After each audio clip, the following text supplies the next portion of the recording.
When I started my A-level art project, I chose hands because they are a constant in my visual environment.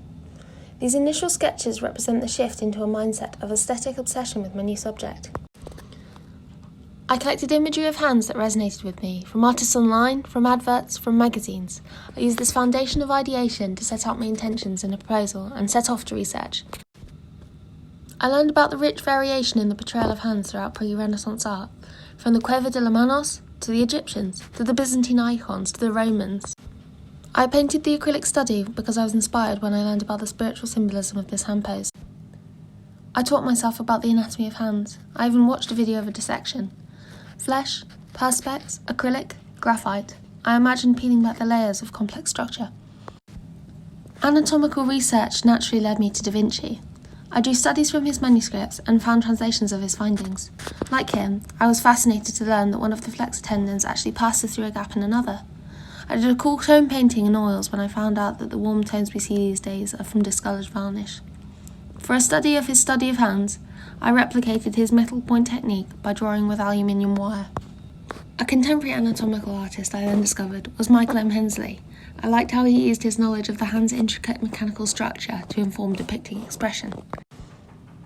Next, I started to explore colour and multiplicity, hands groping and touching and moving. My enjoyment of painting this study in particular was instrumental to the direction I would end up taking. Denis Sarazin's paintings were angsty, lively and dynamic. This was definitely something I wanted to channel. I thought about expressions of gender through hands when I contrasted my drawing in the style of Alfonso Dunn to my painting in the style of Ellie Smallwood. Hands can be weathered, wrinkled, mannish, but equally they can be delicate, feminine and alluring. Despite how long I spent on its intricate textures, I experimented with varnishing this pencil study. Surprisingly, it worked. So this was the medium through which I appreciated the hands in the historical paintings in Cavendish Hall. Looking to apply my visual literacy of hands into developed images, I explored photography by responding to Carl Thompson. I loved the unsettling narrative aspect of his pictures, so this was a focus, both in the graveyard hands photo and, going forward, onto my presentation boards. Thinking back to Denis Sarazin, I knew that I wanted to delve into playing with colour and light. Following 2 quick coloured pencil studies of Andre Herriot's colour harmony embracing photos, I subverted his style in my paintings and photos, channeling the obsession with bright, saturated hues to express emotion, like the feeling of touching my friend's hand again after lockdown, and my memories of being permanently and inescapably suicidal.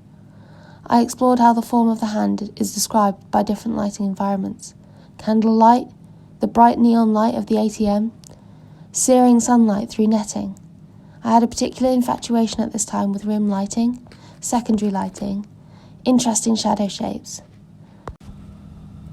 After I won a competition for my painting, Out of Hand, Out of Home, I expanded on the theme of control, or loss thereof, using hands to depict the feeling of drowning. I jumped in the sea in December with a candle and used Photoshop to relight it when it went out in real life. I spent quite a lot of time teaching myself Photoshop techniques during my project, which was something I hadn't envisioned at its start.